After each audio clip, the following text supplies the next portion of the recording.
I'm going to try this again. It's one thing being asked to speak and write a eulogy for someone who has passed away, but the task is even more difficult when it's someone that you just absolutely love. So I'm going to do my very best and get through this. So please bear with me. I'm so sorry. I'm going to try to keep this at the 5-minute mark. It's just really difficult to do that because if you know my grandma, then you know there's just so many good things and memories and moments to share it, because I felt like this was probably the truest statement that could describe her as a person and as a grandmother. So here it goes. There's a special kind of love that grandchildren have for their grandparents. It's filled with respect for their wisdom and accomplishments, with gratitude for the values they've given us, with delight in their stories of our family that they remember and share. It's a special kind of love that's built on a lifetime of caring and giving. It's the kind of love that's felt for you. And I know that she felt that for everybody, and I know that everybody felt that for her today and always. That couldn't have been a more true statement about my grandma. And maybe everyone says that about their grandparents, but man, if you knew her, then you can agree with me. She had this certain light about her. She just radiated love.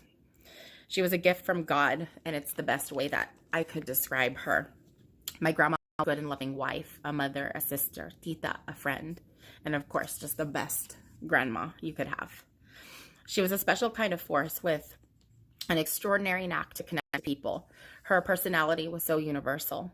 She could seriously make you laugh without even trying to be funny, and that's something that my mom and I had discussed because it's true.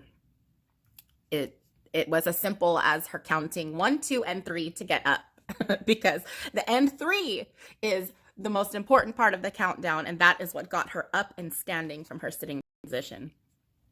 My grandma was just an overall good woman. She always went to church.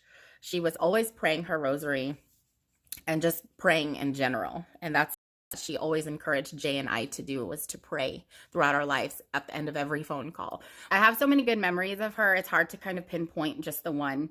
But I can honestly say that my childhood was probably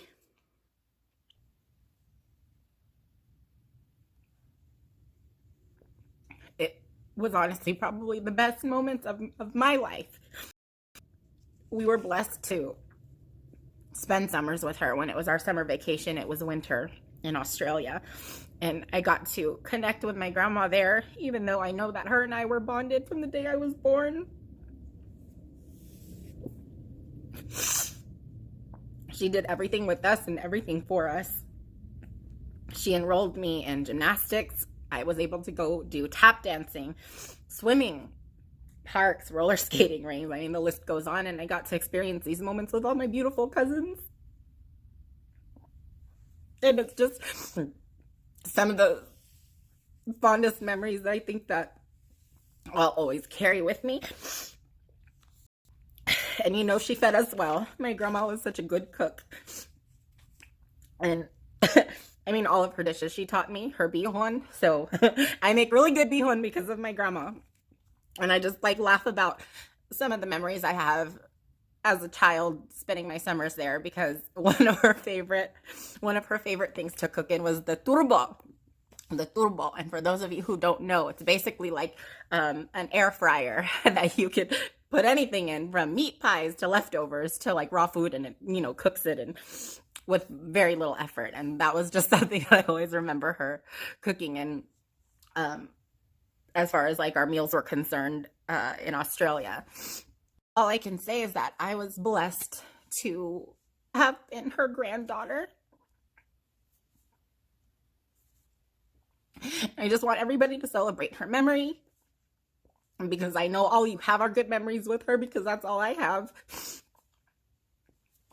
So in the words of Tessie Matilia, pray, always say your prayers. I love you, Mom.